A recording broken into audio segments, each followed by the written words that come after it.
Ganito ako guys magprito ng talong.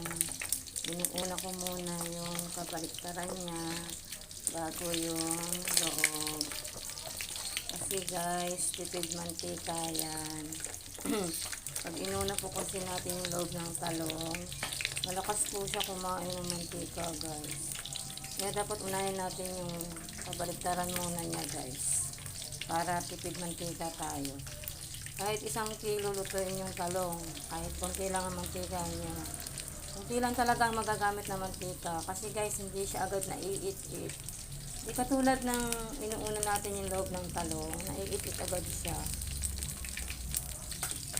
Yeah guys,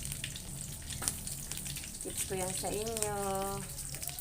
Prito tips para makatipid sa mantika sa pagpiprito ng talong.